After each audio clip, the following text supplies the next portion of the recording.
After a long hiatus due to COVID virus, I'm back to my 6-part blog series that I've written about my experience moving from the corporate space to working for a community-based organization. In this podcast entitled, From Corporate to Community, A Tale of Two Realities.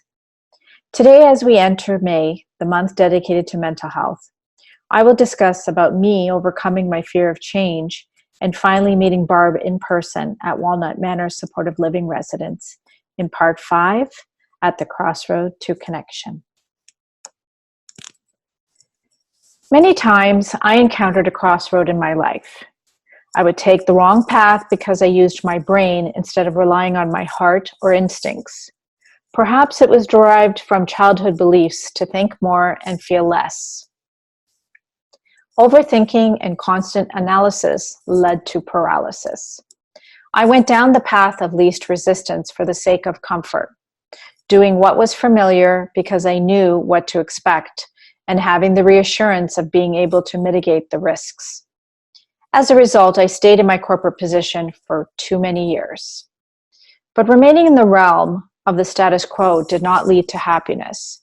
There was no change to my dreary existence.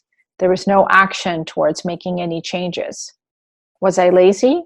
No. Was I less determined than everyone else? No. Was I fearful? Yes. It amazes me how fear paralyzes us.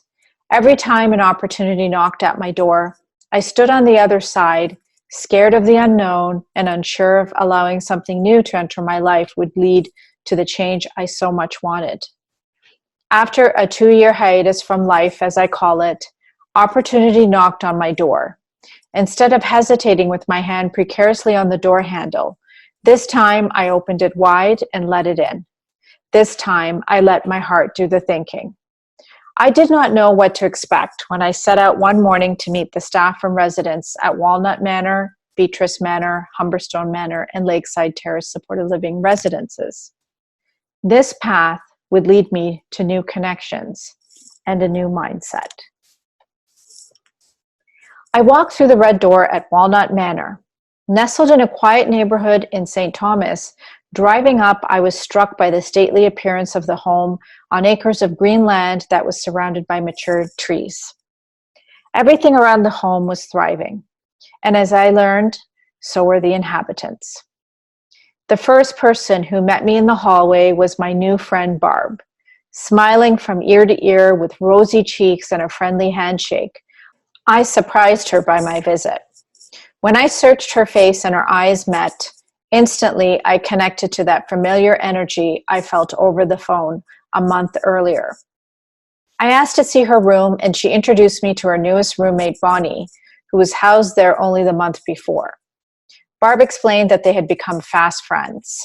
I learned previously that with every admission to a supportive living residence, a resident's background, circumstances, medical diagnosis, and social history were carefully assessed before placing them into a specific residence and a room for a seamless transition. Bonnie was eager to tell me how lucky she was to room with Barb after experiencing a rough time in the hospital. Barb chimed in, adding that she had bought a Tim Hortons donut and hid a $10 bill inside the bag for her birthday, unbeknownst to Bonnie. Not aware to the extent of Barb's generosity, she ate the donut and threw out the bag. Exasperated, Barb announced she was lucky to have retrieved it from the garbage just in time, with the $10 still inside. She smiled shyly when I commented on her kindness. I just wanted to welcome and make her feel comfortable, she said. I was a witness to many other alliances between the residents. They would share their cigarettes if someone did not have one, or go out together for a coffee. The support from the staff was evident as well. One of the home operators commended one resident after he came up with the idea to store his cigarettes in his glasses case so they didn't break. As another resident was leaving, she followed up to ensure he had taken his meds. As I toured the home, I met other residents I had spoken to over the phone. The excitement of meeting them was mutual. Each one was busy in their daily routine, coming and going as they pleased, but making the effort to stop what they were doing to speak with me and take pictures together. Some sat outside in the peace and solitude of the yard that backed onto a beautiful ravine. I soon realized the common thread that connected us all: residents, staff, and me, the need for personal interaction.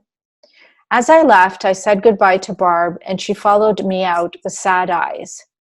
"I'll come back and visit," I reassured her, and the same wide smile she had met me with reappeared. Right then, I knew what I needed to do: share their stories. Thank you for listening to Part 5, At the Crossroad to Connection. Tune in next week for my last blog, Part 6, Achieving Balance Between Corporate and Community, and the next steps in my journey. Be well and stay well.